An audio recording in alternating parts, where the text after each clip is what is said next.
Go right there. And it has a little bit to do with the message, not completely, but just in case, I don't know, 4 or 5 minutes from now you nod off, then you'll have some notes that you'll be able to study later. I've often said probably the 3 best members of church I've ever had was Winkin', Blinkin', and Nod. And so I'll do my best to keep you awake, but if you're not, the notes will help you later on. And what it is there are 8 S's. If you take chapter 27 and 28 of Acts, but by the way, here I am. I'm the one who's going to land the plane for the last of the week 17 of the 8-part series.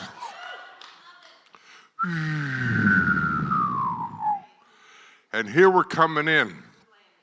And so of all the people to give 2 chapters to, Mr. Motormouth himself. All of you know me. You know I'm a man of few words. It's just usually a few thousand. And so, but, I'm trying to work on that. I've gone to that new organization for overtalkers. You might have heard of it. It's called Anon, Anon, Anon, Anon, Anon. Wah, wah, wah. All right, enough with the levity. Moving right along. These last 2 chapters, if we could just take a quick thought of what is it talking about. Whenever you are reading the Word of God, and something that's encouraging to do is to think about, why is this here?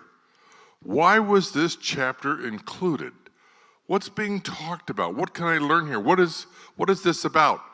And I have gone through Acts 27 more than once. We wrote a book called Defining Life by Your Dreams, Not Your Difficulties.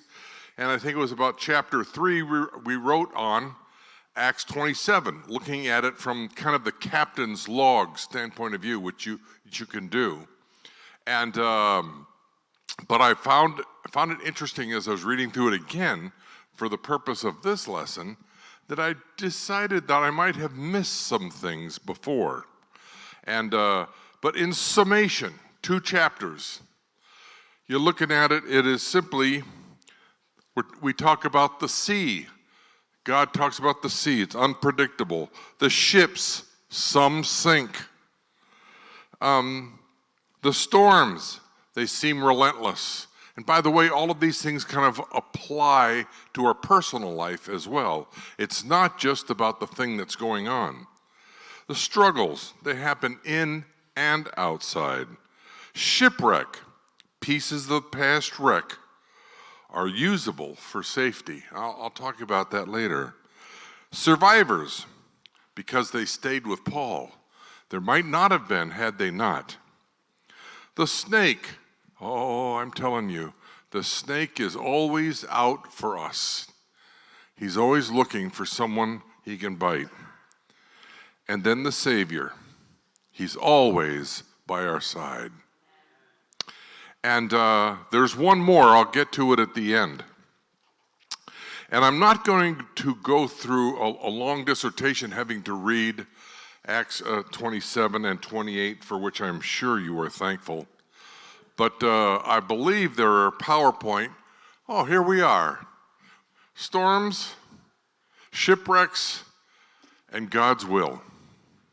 That's what we're going to talk about today, and that's the lesson that Paul kind of gave us. Luke is writing this book. It's a commentary of Paul's life.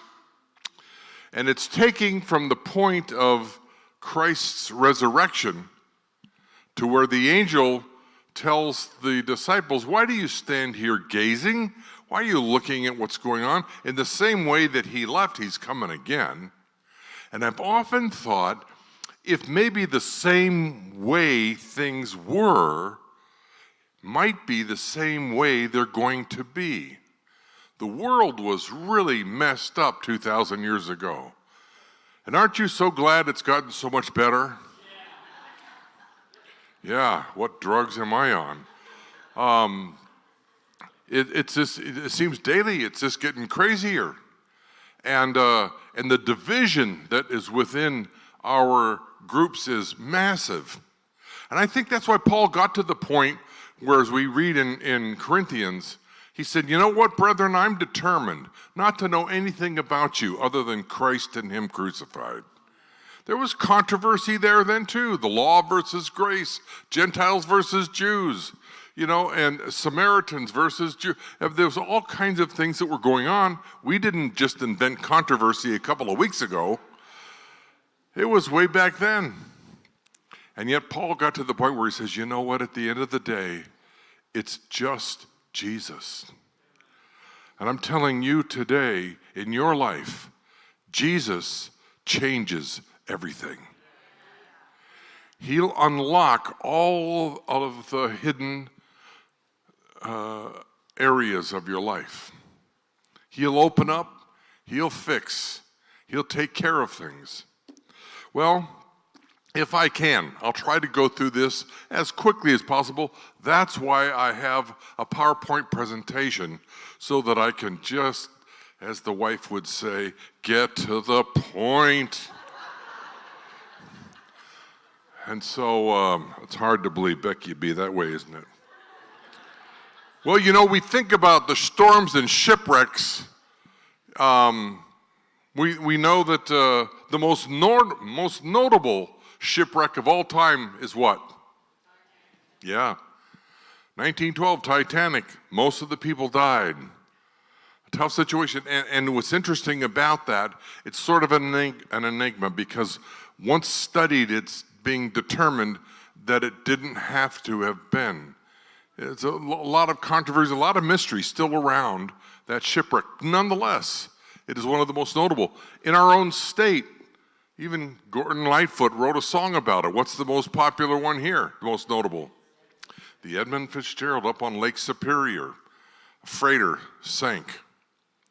And so we know about shipwrecks in our state. We know about storms.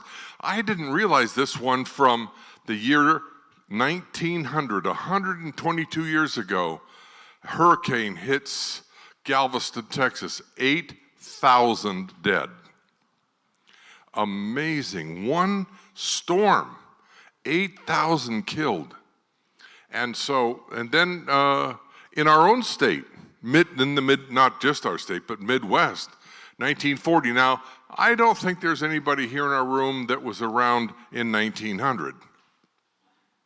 No hands raised, okay? And so, but might have been here in 1940. That's your birthday? You were born on Armistice Day. There, I didn't get a picture of you up there. That would have been good. By the way, speaking of which, and thank you for the lesson on marriage this morning. On Thursday, Becky and I will have been together for 49 years. Now that is a little piece of amazing right there. Not only should that not have been, the fact that I'm still alive is sort of a miracle. And we won't go to all of that, but I'm here. You just got to trust me there. Yes, thank Becky, that's for sure. There's an award in heaven for endurance. So, but anyway, thinking about why is Acts 27 here? We know about storms and shipwrecks, and we're going to learn more about Paul and God's will. But everyone has had their own version of a shipwreck. It's just that we call it should be up there, we just happen to call it divorce, financial ruin, health trauma. Anybody in here have any of those happen in their lives? Yeah, like all of the above. And so that's just our version of a shipwreck, where things just go wrong and unexplainably wrong. And we were doing our best to be right. We were doing our best to do what's right. And all of a sudden, we're just sort of sideswiped. And sometimes, I think I can attest to this. You do stupid things happen. And sometimes, as that wise philosopher Ron White said, you just can't fix stupid. And God knows I've been there, done that, and got that T-shirt. And so sometimes the shipwreck happens as a result of our own lack. But the reality is sometimes it just happens, and there's nothing you can do about it. You just deal with it. Well, Paul warned the captain, this is a bad idea. I wouldn't do this if I were you. But the fact of the matter is, the captain was listening more to the financial aspects of the purpose of the voyage than it was listening to a prophet. And so he just said, hey, that's all nice, Paul, thanks. Well, obviously, in not listening to Paul, he demonstrated the fact that he had wrong priorities. Ever been there? Yeah, been there, done that. You got that T-shirt too, didn't you? Yeah. And then they lost sight. The storm was so heavy that for days on end, they couldn't see the stars, they couldn't see the sun or the moon. And that's how they navigated around. They didn't have GPS. I know it's hard to believe. Teenagers, they didn't have GPS. They didn't have a microwave. What were they, cavemen? Yeah, right. But none of those things existed. So they had to predict or determine where they're going by heaven. So if it's all blocked, they were confused. And a lot of times it just seems that we're wondering where we're going. And we're confused by the circumstances. And we're not sure if we're going the right direction. And we live in a state, it is the state of the orange cone. Should say that on our signs out there. Should say, welcome to Minnesota, now go home. And detour, go to the next detour. Every detour city, man, isn't it? Everywhere you're going, they're tearing up stuff, moving stuff, and it's confusing. So it's easy to get lost and wonder, where am I supposed to be going? And they were like that then too. In fact, they got to the point where they were so sick and frustrated, Scripture says in Acts 27, they gave up all hope.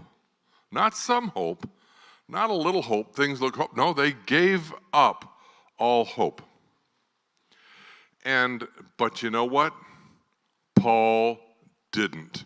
Didn't we sing the song this morning? What did it say? Yeah, don't. He won't fail. See, Paul wasn't building his life on the circumstances and the situation. His life was hidden in God. And he knew he was in the will of God, and he was doing what God had called him to do. So he knew his life was protected. I hope that's where you're at.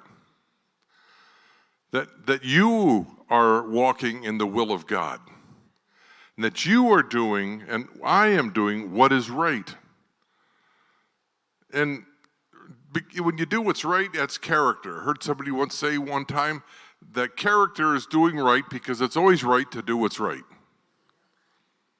Well, that sort of narrows it down. To just do what's right. Easier said than done, isn't it? And so at any rate, Paul, though he's the guy on board who's the stability. Everything else is moving. Everything else is unstable. They're in this storm. I don't do too well in things that do this. Are any of you here kind of like that? I used to have a lot of fun at Disneyland and on the rides. Not so much anymore. I remember a trip we had in Hawaii. Loved going out to the fish and swimming with the fish. Of course, there's some places in our country they tell you you're going to go swimming with the fishes. You're not going to have a good day. But there, it was a wonderful time, and the tortoises and all the things, and everything was fine until we went home. And I don't know if they went on a different ocean on the way home than we did there, but the one going home was like this. And so, but they served lunch. Isn't that wonderful? And so I was in the back of the boat. Everybody else was up there. I was back here feeding the fish. And I was back here because the spray from the front of the boat was coming over. I got, oh, God, help me. You know, and so somebody asked my wife, isn't your husband going to eat? She said, I don't think so. He's busy feeding the fish. And so it was a rough day. I did not like storms. And I'm sure that these men who are on board are terrified. Now, you got to remember, there was some of the crew members who'd been on ships, and there's a lot of people on board that ship who were not familiar with traveling by, this was not a cruise ship, by the way. They didn't do a lot of cruise ships 2,000 years ago. And so Carnival and Holiday Lines, not so much. This was a slave ship. And they weren't looking for the nicest, easiest, softest way to get you where you wanted to go. This is a rough group, rough situation. And I'm sure that there was a lot of people on board who were terrified of the circumstances that were going on. And sometimes you and I are in the midst of situations where we're terrified. We're not sure what's happening. We don't know what's going on. And we're looking at the people who are supposed to be in charge. It's kind of like being on the bus and seeing the bus driver pull out a map. It's time to get nervous. You know, if he doesn't know where he's going, wow, this could be a bad day. And so these guys who are in charge of what's going on aren't sure what's going on. So you know where the rest of the people are at. There's about 275 folks on board. But Paul, again, hope was not based on the circumstances. Paul had a goal. Paul was called by God to a certain task. And I don't want to get ahead of myself in the notes to address that, but he just knew that God's plan would prevail over the chaos at hand. Here we are, 20 centuries later, all talking about the lessons Paul learned and taught. Isn't that interesting? That we're still talking about the things that he learned. And we're still trying to learn some of the things he taught. And but Paul was an influencer. If you were down at the Maxwell conference, you were being taught how to be an influencer. And how to lead people. Well, here is an interesting thing. What influence can you have on your family line? Who has influenced you? If you look back at your destiny, some shared this morning that they don't have much to go on based on their family experience. Sad situation. And yet some of you have now they are starting a new family experience. Their progeny has an opportunity to learn from mom and dad and make right choices. Here's some interesting information, may already be up on the screen. Jonathan Edwards, they followed 1,394 of his descendants. Here it is. There was from that an American vice president, 3 senators, 3 governors, 3 mayors, 30 judges, 13 college presidents, 65 college professors, 100 lawyers, 60 physicians, 75 military officers, 100 preachers and missionaries, 60 prominent authors, and 80 other public officials. Other than that, they were just a bunch of slugs.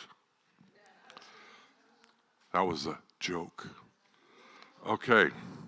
In contrast, there was another man named Max Jukes, born about 1720, so a contemporary of Jonathan Edwards. Jukes was an atheist who married an ungodly woman. In 1900, American pastor and educator Edward Winship wrote a book titled Jukes and Edwards, A Study in Education and Heredity. In it, he traced the posterity of those two men, and Max Jukes, they studied 540 of his descendants. 310 died paupers, 150 were convicted criminals. There were 7 murders, 100 drunkards, and 190 female prostitutes. Now there's a heritage you can be proud of, huh? That's probably not one you want to replicate. Might be better to follow what Jonathan Edwards did and the influence that he had, and through, I'm sure, a lot of quote-unquote shipwrecks with other people. Well, I want to tell you, we live in a tough world. I want to show you something now that'll tell you a little bit.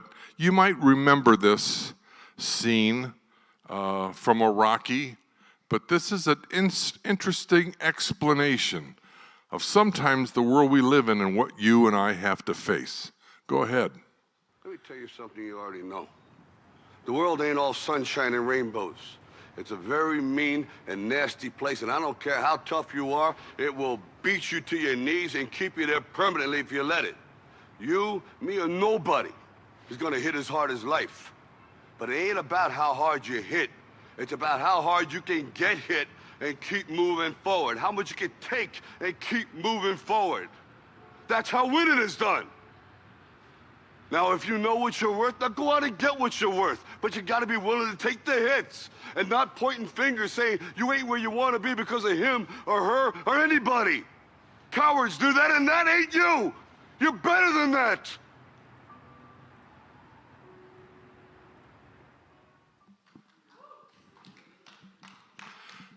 Point made. Now what's happening there, if you didn't know, is that he is considering re-entering the ring.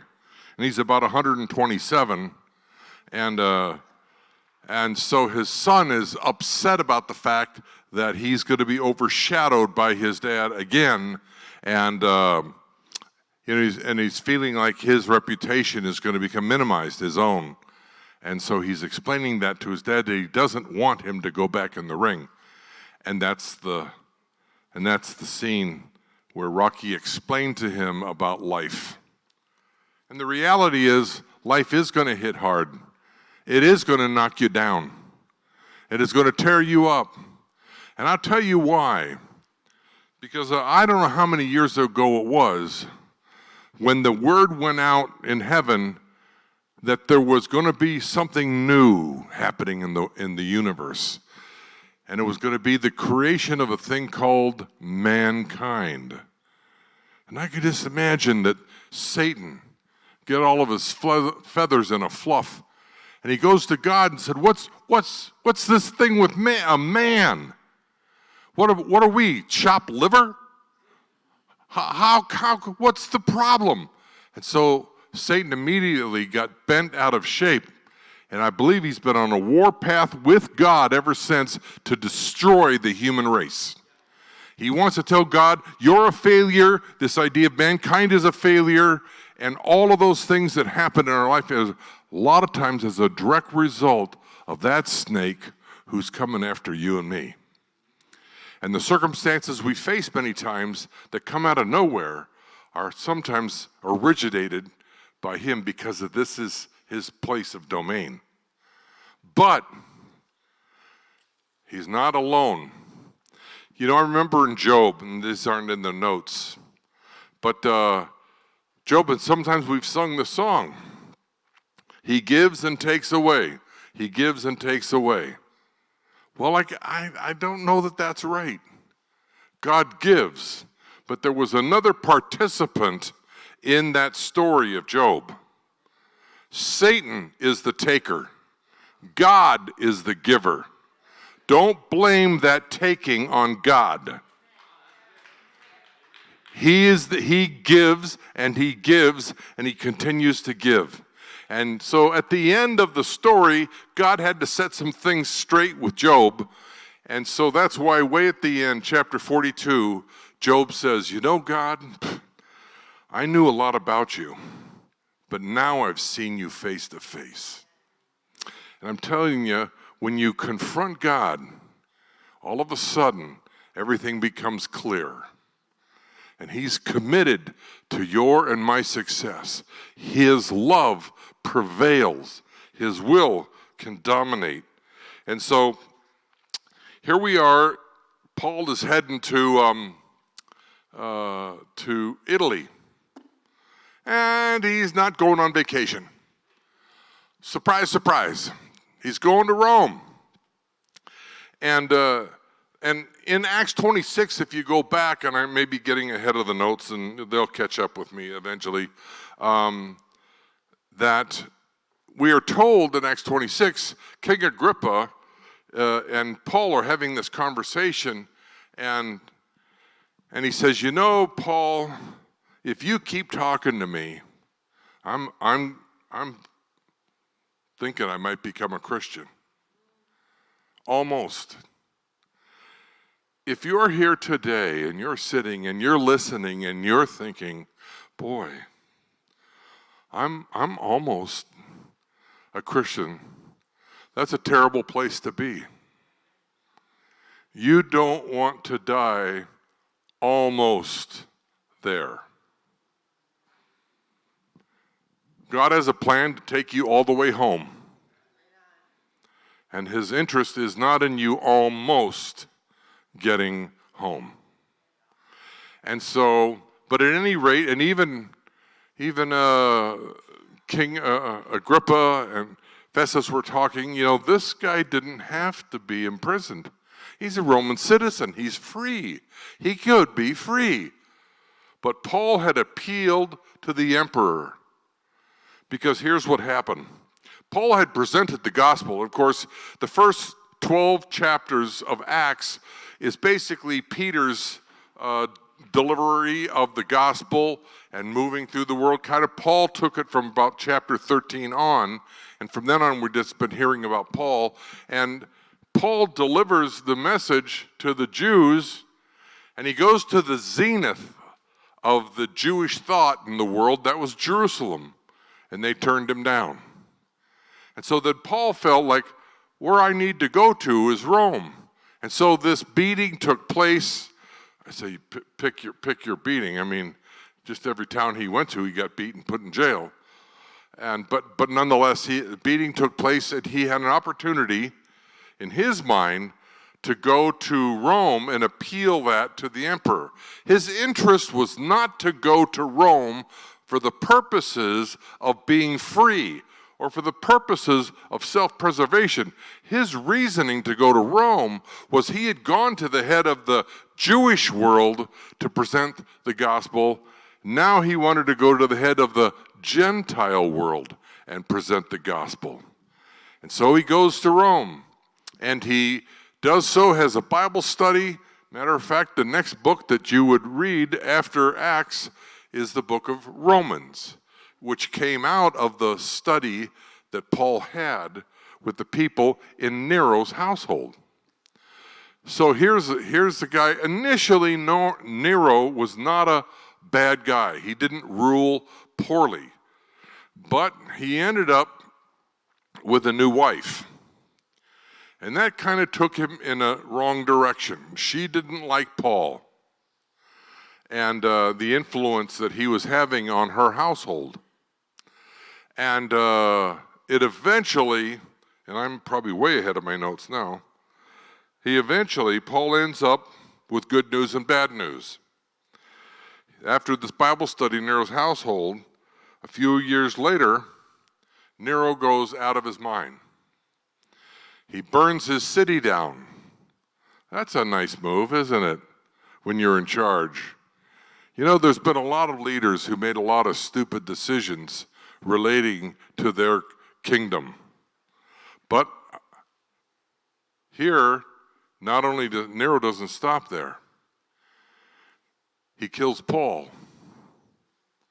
Then he kills his wife. And then he kills himself. And it was not long, it seemed like down there was just a slow slide from that point on as Rome fell apart, things went wrong, and all of that. So, but here we are. We get to chapter 28. And, well, we said that chapter 28, this is kind of like the end of Act 1, called The Church Begins. It's not the end of Acts, it's just the end of Act 1. There's been many acts since then in this play of life, and here we are today. Many acts later, the play's still going on. The responsibility of reaching the world is still there. It's still now in our hands instead of Paul's hands. And so the legacy continues.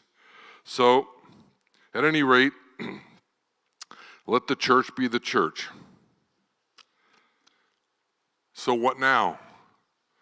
The beginning. Not the end. We're still in the beginning. Well, I told you when I started there was going to be a final S. Yeah, I gave you 8 S's. You probably have them there. But there's another one, and I was thinking about this morning as I was reading and sort of thinking about my experience on board the boat and thinking of all these people in the storm. That is the sounds of the storm, the sounds of shrieking, the sounds of yelling, the sounds of concern, and sometimes that's what we hear.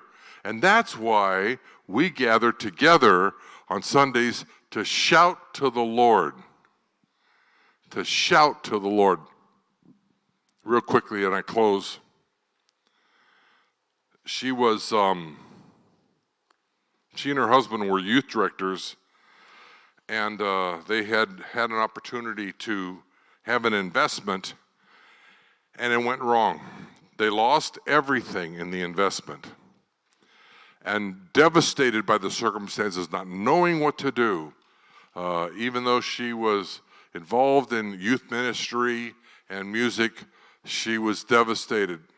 So she would retreat to her basement and do her best to console herself and sing. And a friend of hers came to the house one day and was listening to a song that she was singing.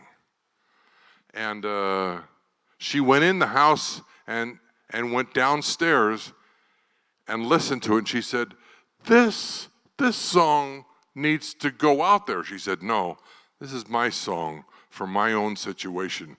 She said, you're not the only one in that situation. The world needs to hear that song. And that was Darlene Check, who did Shout to the Lord. Shout to the Lord. Don't shout to anything else, just shout to the Lord. He is the provider. He is the one who can take us to where we need to be. Well, friend, am I at the end of the hunt? Look, it's way before noon. Dave, do I have time left? Okay. Somehow that's what I thought he would say. The last 2 chapters, that's it. I didn't go into all the detail, that's not possible. There's a lot of stuff in there. And so, but nonetheless, I think that you might get the point. And so today, just ask for you to shout to the Lord. Be encouraged. There's one point that I wanted to also bring that I kind of forgot and left behind. When the shipwreck took place, by the way, the old statement, the storms don't last forever and the ship won't sink. Well, 1 out of 2 ain't bad.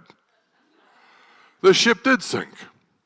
And what was interesting is that the instructions from the captain was, if you could swim, swim. Go to shore. If you can't swim, take a piece of the ship and float to shore. And sometimes you can take pieces of your wreckage from your past, and you can float to safety on those pieces. Don't throw all the pieces away.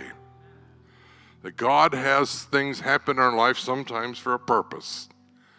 It'll be okay. He'll take care of everything. God bless you. Thank you for coming today.